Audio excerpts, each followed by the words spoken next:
Shalom.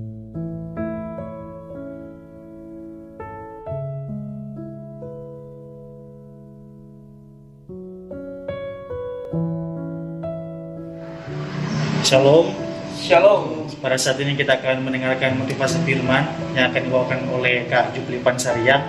Sebelum itu kita akan buka dengan doa nanti dari Julian Slade yang berdoa. Mari saudara-saudara yang kasih dalam Tuhan, kita satu dalam doa, kita berdoa. Terima kasih banyak Bapa, Engkau Allah yang dahsyat, Engkau Allah yang luar biasa dalam kehidupan kami Tuhan. Pada saat ini Tuhan, bukan suatu kebetulan Kau mempertemukan kami di tempat ini. Pasti ada maksud dan rencanamu dalam kehidupan kami pribadi masing-masing kami Tuhan. Dan Bapa, pada saat ini kami akan merenungkan setiap kebenaran firman-Mu ya Bapa, yang Engkau memberikan alat-Mu Kak Jupli sebagai kesaksian iman buat kami mengabarkan firman-Mu Tuhan. Untuk itu Engkau berkati Kak Jupli untuk bisa membawa setiap motivasi firman ini setiap seturut kehendak-Mu saya ya Bapa. Untuk itu Bapa, sertai setiap MF ini Tuhan berjalan sesuai dalam kehendak-Mu. Di dalam nama Tuhan Yesus Kristus kami serahkan semua di dalam tangan-Mu yang penuh kasih. Haleluya, amin. Para Kak Jupli disilakan.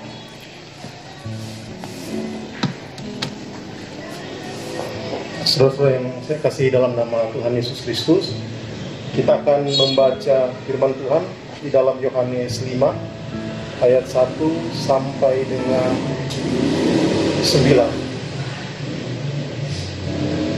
Jadi sekali lagi kita akan membaca firman Tuhan yang terdapat dalam Injil Yohanes 5 ayat 1 sampai dengan 9. Penyembuhan pada hari Sabat di kolam Bethesda. Sesudah itu ada hari raya orang Yahudi dan Yesus berangkat ke Yerusalem. Di Yerusalem dekat pintu gerbang domba ada sebuah kolam yang dalam bahasa Ibrani disebut Bethesda. Ada 5 serambinya dan di serambi itu berbaring sejumlah besar orang sakit, orang-orang buta, orang-orang pimpang, dan orang-orang lumpuh yang menantikan goncangan air kolam itu. Sebab sewaktu turun malaikat Tuhan ke kolam itu dan memgoncangkan air itu. Barang siapa yang terdahulu masuk ke dalamnya sesudah goncangan air itu menjadi sembuh apapun juga penyakitnya.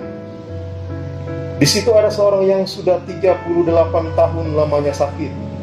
Ketika Yesus melihat orang itu berbaring di situ dan karena ia tahu bahwa ia telah lama dalam keadaan itu, berkatalah ia kepadanya, "Maukah engkau sembuh?" Jawab orang sakit itu kepadanya, "Tuhan, tidak ada orang yang menurunkan aku ke dalam kolam itu apabila airnya mulai goncang. Dan sementara aku menuju ke kolam itu, orang lain sudah turun mendahului aku."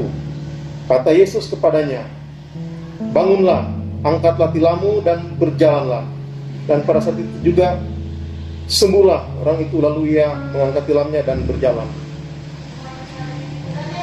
Jadi demikian pembacaan firman Tuhan, yaitu Yohanes 5 ayat 1 sampai dengan 9. Terpujilah nama Tuhan Yesus. Jadi saudara-saudara sekalian, sebagaimana yang sudah kita baca tadi, Yohanes 5 ayat 1 sampai dengan 9, bahwa di situ disebutkan di Yerusalem pada waktu itu ada kolam yang dinamakan kolam Bethesda. Jadi kolam Bethesda ini mempunyai 5 serambi, di mana di masing-masing serambi itu ada banyak orang sakit yang berkumpul. Nah, kenapa orang sakit banyak berkumpul? Karena orang sakit ini ingin penyembuhan melalui kolam tersebut.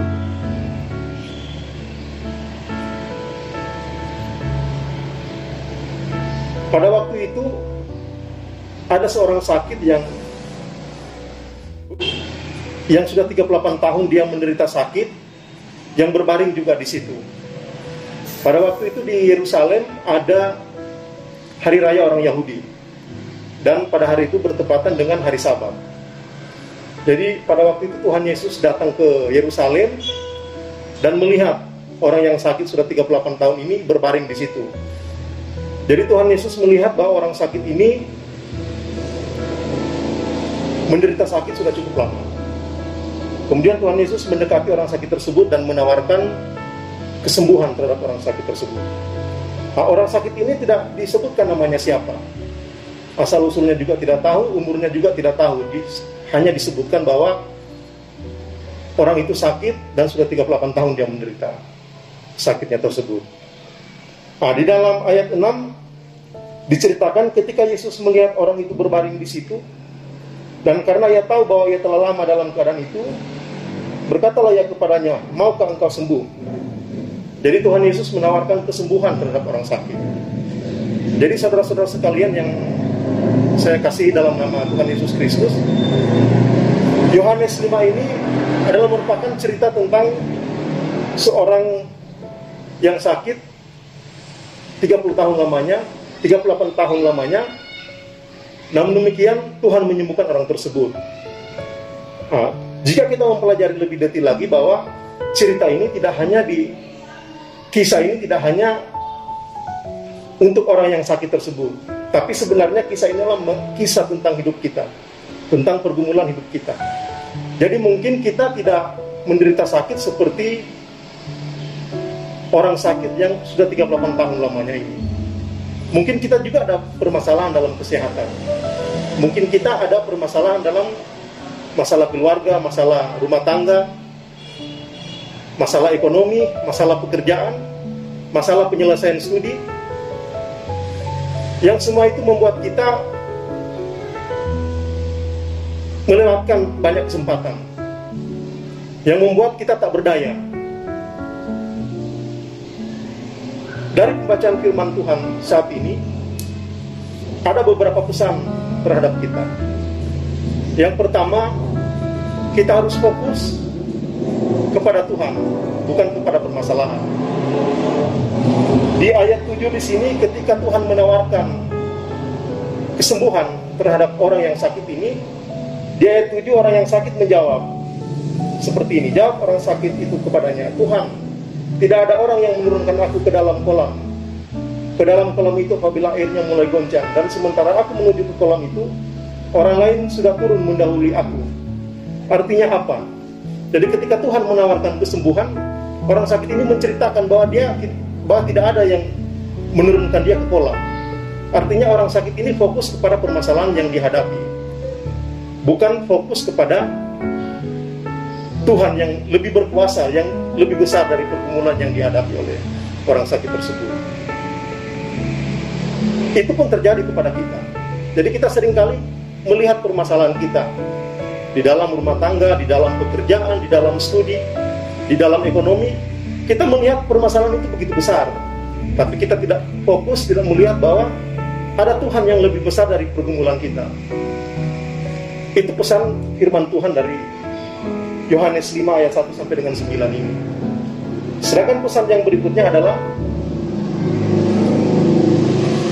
apapun pergumulan kita harus tetap percaya kepada Tuhan, bahwa Tuhan itu setia, bahwa Tuhan itu adil, bahwa Tuhan itu peduli, dan Tuhan itu mengasihi kita. Jadi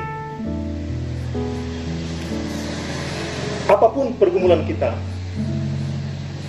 Tuhan mengasihi kita, dan Tuhan peduli dengan kehidupan kita.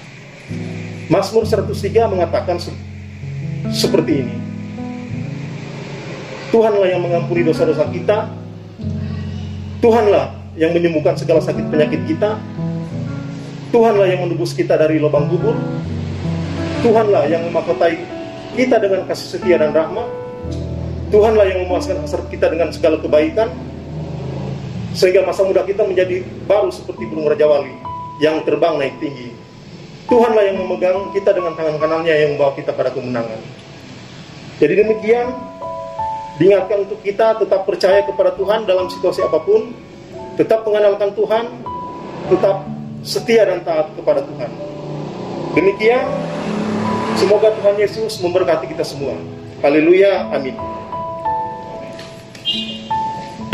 Diucapkan banyak terima kasih kepada Kak Jupli Pansarian yang telah membawakan motivasi firman di sore menjelang hari ini, memberkati Kak.